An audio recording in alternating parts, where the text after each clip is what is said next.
Welcome to Makeshift Meals with Jenn and Friends, where I, Jen, call up a friend and ask them what they currently have in their kitchen, come up with a recipe for them to make on the spot and taste when completed. Am I a professional recipe creator? No. Am I a professional chef? No. Am I qualified to offer the world cooking content? Probably not. All I am is a foodie who likes to put her friends on the spot and has a lot of time on her hands.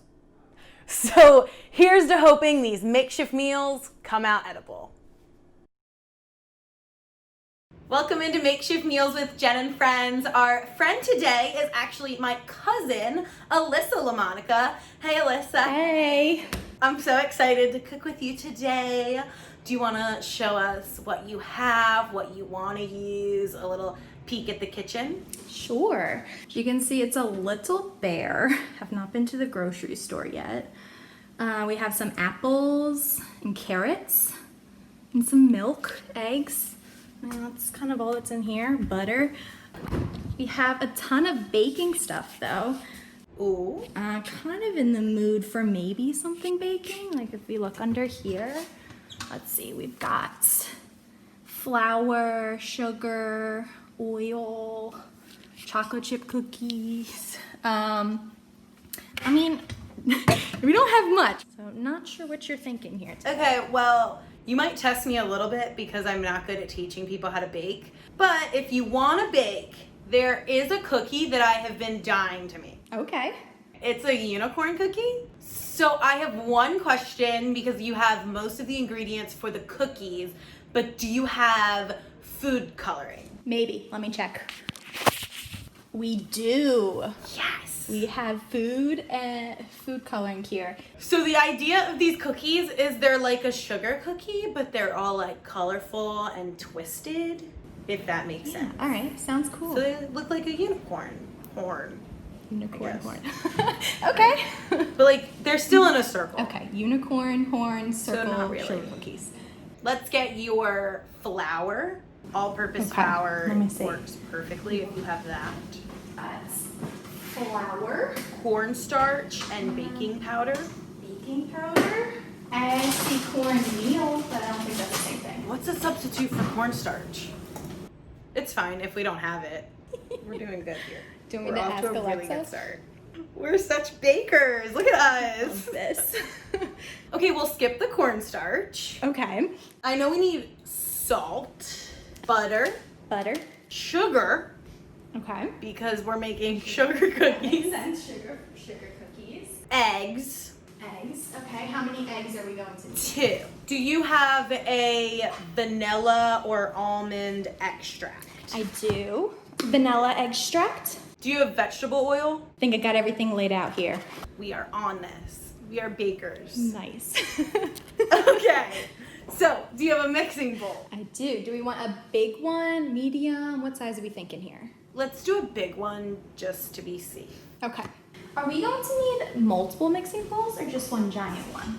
Do you want to use 2 mixing bowls? We can do the dry ingredients in one, the wet ingredients in one, and then mix them together. I'm just trying to think ahead, and if you're saying rainbow, I don't know if we're going to need multiple Oh, or not. yeah. You're You so know? smart. Just We might need multiple like little ones so that we can dye individual sections of dough. get some mini ones, got a big mixing bowl, and I think we're good. In the big bowl, get 2.5 cups of flour. Okay. Yes, I need my measuring cups too then. That would probably be helpful. Oh, yes. If you were able to eyeball 2.5 cups, I would have been shocked.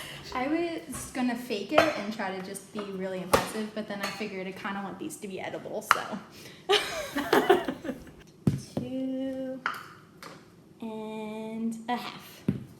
Yay. Now we're gonna do a teaspoon and a half of baking powder. Get out another bowl for Second the bowl? wet ingredients. Do you have a microwavy dish that we can warm that butter up? Yes. The microwave warms things up. It does.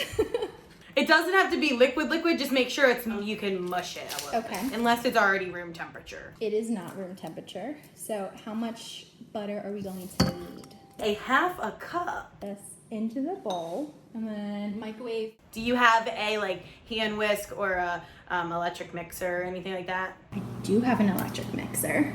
Ooh, do you want to use it? Of course. I don't even think that's really a question. Hand mixer. Ooh, it's in its box and everything. Yeah, fancy. That butter just beats. It was frozen, so it's a little bit harder than Oh. You can prepare your next. this. Okay. You're gonna do a cup of sugar in the bowl that has the butter. So with the wet stuff. Yes. So that doesn't make sense. It's no longer a wet bowl anymore. Yeah, that doesn't. Sugar. Sugar. Going in. Now you're going to mix those two together. And should I use the electric mixer for this, or do you use it by hand? What do you suggest? I mean, you can use your electric mixer. Okay. All right. Have a little fun with it. Do you know how to use an electric mixer? I do, but I just have to move. Okay, just check. But I just need to move now, so I'm closer to the outlet. You know, because like electric needs Plugged in. the electricity, you know? Yeah. So now you're gonna add 1 whole egg into that and begin to mix it as well. And the numbers are counting, so it's recording now. There are numbers. So we're gonna add the second egg, just the egg white. The second egg, we gotta do just the egg whites. So we're gonna separate it again and just transfer the yolk back and forth until we just get the egg whites. And then we pour this in with our sugar, right? Right. And then obviously you can just mix that all together as well.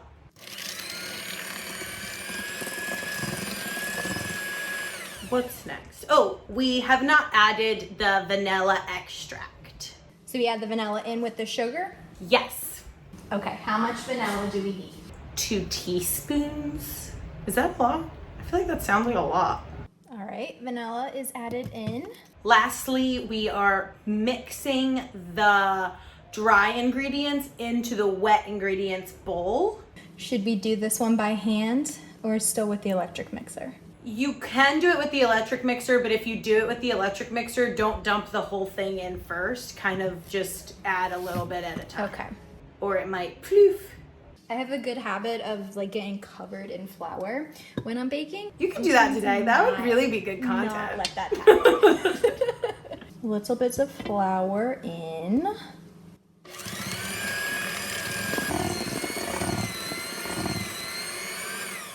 Well, it smells really good. So that's a good sign, right? It should smell like sugary, buttery, I yummy. was gonna say it smells like sugar and butter. So this mixture is coming together, but it's still a little dry. Did I miss something? Oh my goodness. We forgot vegetable oil. That would do it. See, Okay. How much vegetable oil do It's we fine. need? It's fine. Wait, I was wondering why the wet bowl had like 2 wet ingredients. You're gonna do 1/4 a cup, Okay. I think. Hopefully that works. And hopefully I didn't forget anything else. Besides the salt, I forgot everything. we did not. Did we salt it? Okay, just do a little like, Salt it. We are doing so good. it's baking with love. So now we've got a good dough texture here. I'm doing really well today. I'm like double checking.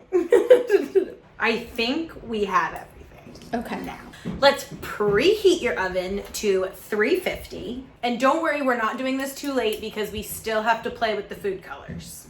Waiting for the recording sign to come back on. Now we are going to take that dough ball and make it kind of like a flatter but a ball. Cut it into 4 equal parts. 4 little dough balls. You can put each of those in a separate bowl. All right, 4 separate bowls. Now you get to play with food dye. Yay! You can kind of do whatever you want. All right, well, we've got yellow, green, blue, and red.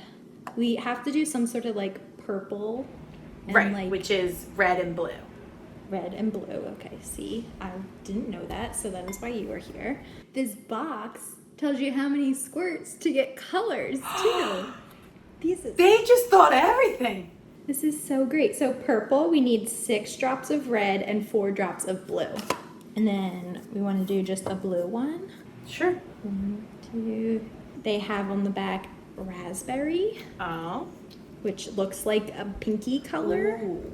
It says 3 red, 1 blue. Do that first and then like remember those because you might have to double them for like however many. Good point. All right, I need one more color. What do you suggest? Should we do like a yellow or an orange to make it bright? How about orange sunset? Ooh, that sounds fancy. Now here's the test, is when we start mixing it together and see what color we actually get. It was all good until we actually find out what it looks like. So we're definitely gonna have to add more because this is becoming like tie-dyed, not like dye-dyed.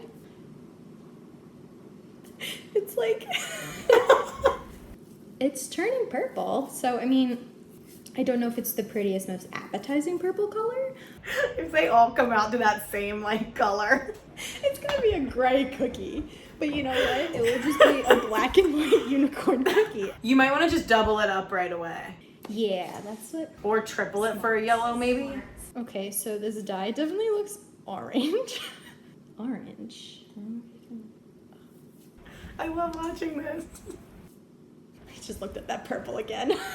Should we add more? I feel like we should triple every single one. We want to try for like the brightest possible. Ooh, look, that's working. The whole pack of food coloring later. So if you are recreating this at home, use the entire bottle of food coloring and then perfect. This is gonna look so interesting. I mean, at this point. Actually, that might have like helped. Look, that actually looks like. So my hands are very clearly dyed. Dyed a color. Cute. Cute. A raspberry-ish color. Perfect. Blue. Looks really good. Some orangey, yellowy. That looks the best. And then purple. Purple looks the worst. Well, it's okay. Do you have parchment paper or cutting board that's not, I wouldn't pick something that's like nice. It might get dye on it. These little. Perfect. Go ahead and roll them, all 4 of them, into like long skinny rolls. Take it away. So I floured here. So now we're just gonna make little noodles. Okay, how thin do we want these noodles to be? This big. All right, we got 1. So they're kind of like falling apart. Did we do something wrong again? You know, we will figure this out. How can we do this? See, they just like, I go like this. Like, I wonder if instead of rolling, you maybe cut each group like pretty into like another 4th and kind of just mold it with your hands. I think this is the best we're gonna get. If not, we're just gonna make a tie-dye cookie. You're really pushing my skills here today. So Well, I'm thinking if this doesn't work, once they're in like at least like molded into like some sort of shape, cut them into the cookies and then just make them into the ball. It won't be it won't be like a tie-dye, but it won't be a twist either, but the colors will just blend together. So I've got 4 little strips next to each other here. So cut a 1/2 inch of that line and then roll it into a ball and let's see what that looks like. All right, let's try this. So I got a line. Because it should have been able to roll out. 4 colors. So we probably messed the dough up some. Yeah, if I just like, I feel like I just gotta smush it a little bit and then. Oh, I feel like if we bake that, just roll it more. Kind of looks like a gobstopper. We're making gobstopper cookies. I think that's our move. We break it apart a little bit, smush it into a ball. Right. And then just stick it. But I would still get it a little bit rolled out so that you have equal parts of each color. And then cut. Got it. And roll, roll, roll. Do you have a cookie sheet? Do you have parchment paper? Parchment paper. There's a cookie on the tray. And now do that a lot more times. Okay. Smushed it. A little ball here. Make sure they're really mushed just so the colors don't separate when Mush. baked. Roll. Yay. Ball. I should have definitely like learned how to make this. You know, in theory, it sounded really easy because, you know, sugar Right. cookie, food dye. Dye it, twist it. If you don't have it, it's fine. You know what I'm gonna do is we're just gonna put it like that, pretend that wasn't there. We're doing so good. We got our cookies here. And I'm gonna put them in the oven. Wait. Do you have sprinkles? I do have sprinkles. All right, hold on. I mean, we've gotten this far with doing some wild things. We might as well decorate it with sprinkles. Giant tub. All right, I'm thinking we do some of these pretty Whatever your heart desires. pretty pastel colors on top. Because that's what our cookies should have looked like. All right, so got my fork. We're gonna smush a little bit like this, and then we'll put some of these pretty pastel colors on top. You know what? I have high hopes for these cookies. I don't think they'll taste bad. They just might look weird. I think they're gonna be beautiful. I feel like they're just gonna be like fun, colorful. They're not like what we were going for, but that's fine. So we got the pretty sprinkles on top, and now I'm gonna put it in the oven. So they'll be in the oven for about 10 to 12 minutes. So we will check in on them in about 10 minutes. 10 minutes. Cool. Got it. Sorry I didn't have all the ingredients you needed. I have no idea what I'm doing over here. We can do this again in a little bit, and people will think that I'm a better chef. I mean, they don't look terrible, so that's a good start. So we got our cookies out of the oven. Now it's time to see if they're done. They kind of look cute. Yeah, I mean, that's a pretty cute sugar cookie. I mean, not what we were going for, but cute. It's something, right? Right. So what do we like a little think? beach fun. So now we just wait for them to cool and we can try them. I'm excited. Me too. Since that we have so much batter here, I'm going to do this one, keeping them as little balls. They kind of look cute though. Cute. Can I try these things now? Yeah. I'm gonna pick the prettiest one. Okay. They taste amazing. Okay, good. I'm not really surprised because sugar cookies, sugar and butter, Right, tastes right. amazing. These are wonderful. Great. I say this is a success. That was so much fun. I'm just your biggest fan. I watch every week. My favorite show. Thanks, Jen. Yay, thank you. Lastly, I want to dedicate this episode to our Poppy. He passed away recently, and he was the best and probably would have made fun of us for making these cookies. Probably. He would have made fun of us for making a mess. Right. And then tried the cookies. Yep, and then he would have loved them. Yes. So we love you, Poppy. We love you. Good Eats likes to pay it forward to organizations out there that are near and dear to our guests' heart. Alyssa chose the Children's Hospital of Philadelphia, which provides medical care to countless numbers of families from all over the world. Check out what you can do to help or donate on their website. And thank you for watching Makeshift Meals with Jenn and Friends.